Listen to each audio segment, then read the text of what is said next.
Hi everybody, how you doing? I'm going to go over a couple of points that I'm going to talk about during my presentation. Some basics. It's basically how I set this whole thing up. Small cell use for enterprise.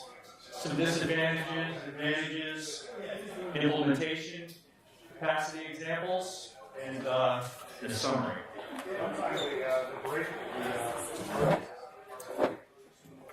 So yeah, we started out with this. It's as basic as it gets. What is DAS? Okay, DAS is an RF transporter. Okay, put RF into the head end. You transport it via fiber or however. Then you got remotes. You have coax, passives, antennas. Goal is coverage. Signal strength is how they measure that. You've got capacity, so you've got users and the type of speed supported with the different services. You have availability, so you have service providers, Verizon, T-Mobile, AT&T, Sprint, Metro, whoever. And you've got connectivity, so you've got backhaul and you've got interconnect. How does this all get back and get switched around?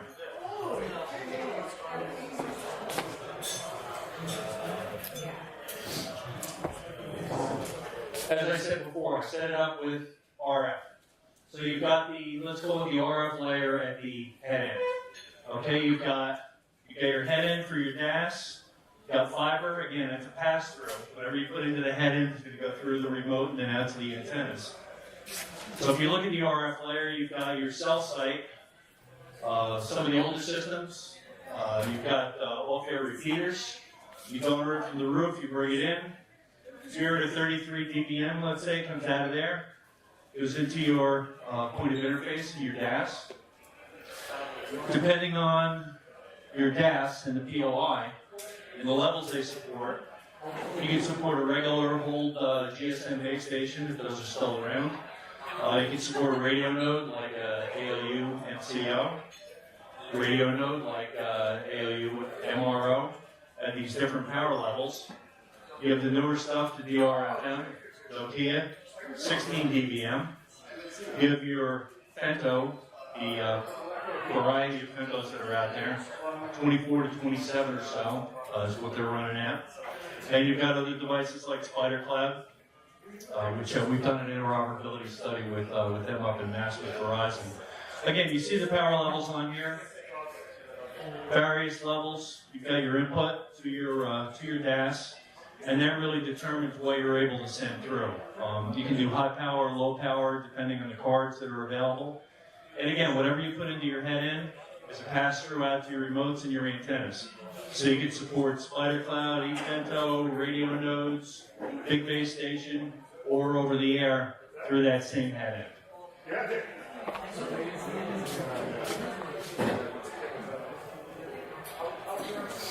Some of the disadvantages, and this is more about small cell itself. In the case of Spider Cloud, no offense to them, I love their equipment. It's always going to be Ethernet. So if you do Spider Cloud in a small venue or small site, you're going to run your Ethernet out there out to your small cell. Okay, but you can also run your small cell into an active DAS, which is where I'm going with this. Your point power over internet or Ethernet is going to have distance limitations, like 300 feet or so. You've got lower power output on some of these small cells. Your simultaneous users may be limited 64, 128, 256. Your backhaul requirement. If you go with some of the eFemto or Spider Cloud, you've got to reuse the IT infrastructure, and if your IT is not really very robust. Ruh-roh. Did I shut it off? Sure. Let me see.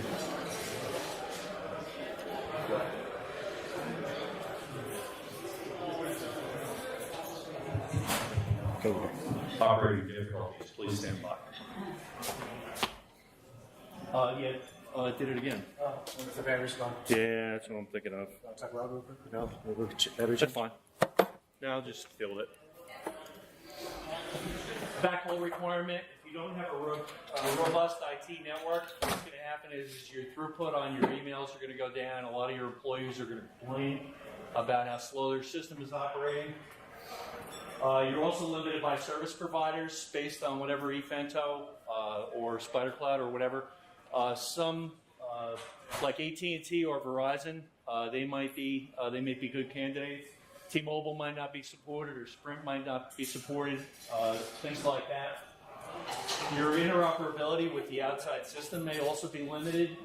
Say handoffs to and from the macro, going from inside to outside, or vice versa. You're going to have a drop call. Interference on nearby windows where the macro is penetrating the window and it's competing with the system inside. Then you also have your DAS vendor point of interface, where, say, in our system, we go from 0 to 48. In others, you've either got a high power or a low power card, and it varies. And then you have passives that follow after that. Wide range RF interface, that's key here for interoperability between the two systems. And then you've got to look at some of your gains and losses in order to support your full power at your remote. Thank you. Thank you very much. Advantages in terms of small cell itself. It's a lower cost RF source for small enterprise. Maybe something that would take up an eight remote system. It's scalable by capacity, so you could add more PCIs, split off your Ethernet. Add head-end equipment. It's a fast and easy install. The optimization is only a couple of buttons. You don't have to deal with pin sweeps. It does offload capacity from the macro. Power over internet or Ethernet. I keep saying it. There's no local power at the remote unit, so there's no AC required in IDF closets or whatever location. SpiderCloud's got the club-on Wi-Fi with their Cisco thing going on there. You also have improved battery life on your phone, and you may have less interference from near far, depending on who's on the system. Now, if you were to take small cell and put that over a DAS, again, you're still scalable with capacity and coverage, where you would add head-end equipment, whether that's more small cells, more POIs to support your different services or carriers. You could split or regroup your fiber out to your remotes after you add that head-end equipment. You can add other services. Say if you had SpiderCloud, which is AT&T and Verizon, you could add a big T-Mobile base station at 60 watts. You could add Sprint. You could add public safety, VHF, UHF, FirstNet, for example. Your head-end is upgradable to higher capacity base station. From that point earlier where I showed the different base stations over on the one side, you can add those in and maintain the same POIs just based on the wide range of input values. You're going to have a longer distance on fiber than you are on coax, Ethernet, through a passive network. So that allows you to simulcast in multi-buildings, campus environments, basements, parking garage, warehouses.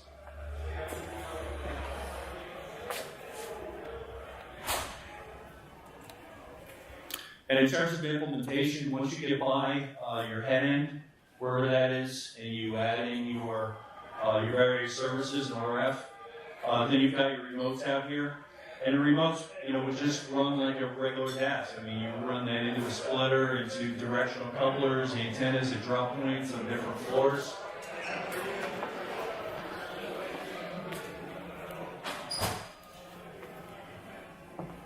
And if you look at the IBWave, the same thing with having those remotes. You would have your coverage out at these points to cover the various floors. So basically, it just demonstrates that the small cell or SpiderCloud are very interoperable with traditional DAS, and they can also coexist at the same time.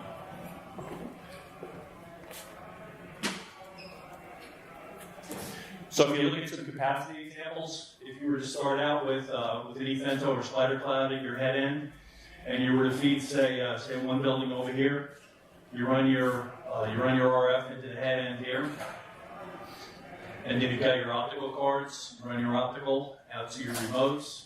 Remotes are going to connect to your antennas and your passives. say if you have a campus environment, you have another building, you would run your fiber out to an expansion unit, say in the basement or somewhere, and you would run that into other floors in that building, and again with a passive antenna system on the back end of that. Now, if you were to, if you wanted to add capacity, you could simply add another spider cloud or Ethanto or whatever, add another head-end piece, you get rid of the optical expansion unit, and then you would run that similarly like you have up here in building 1, you would run that into building 2. Now you've doubled your capacity. And again, if let's say JP Morgan was to move into this building, and you wanted to add a lot more capacity that wouldn't be supported by Ethanto or by Spider Cloud, you could add a base station, an MRO, MCO, something like that that would bring in a lot more people, and you reuse all your active components here with the DAS.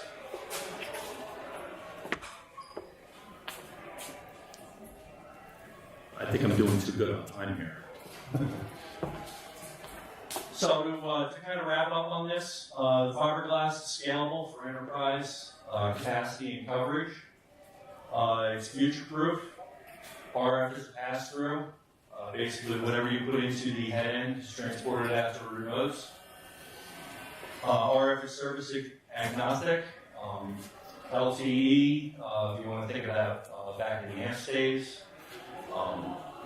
GSM, whatever. You're scalable by capacity by adding PCIs in the small cell situation. Your scalable capacity by migrating your RF source, going from small cell into larger base station. And again, it's perfectly transportable. Your availability among service providers, T-Mobile, Verizon, AT&T, Sprint, everyone could come on there. And your fiber could be split. Say if you had an active DAS, you just by adding a head end, you could add more base station, more nodes at the head end. Split off your fiber and be selective by floors. Your coax and passives are fixed in the ceilings. So if you were to have an Ethernet and you wanted to migrate over to DAS, you would have to go back and revisit the ceilings, and the landlords and the tenants aren't going to like that. Landlord and tenant aesthetics.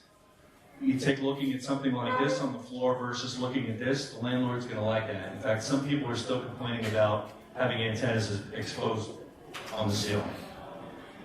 And again, no rip or replace of Cat 5 if you were to upgrade your capacity or your services.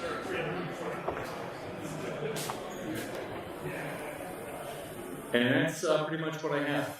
Like I said, I think I went way under on my time, but does anyone have any questions? Going once? Twice? Okay, thanks everybody for coming on. I appreciate it.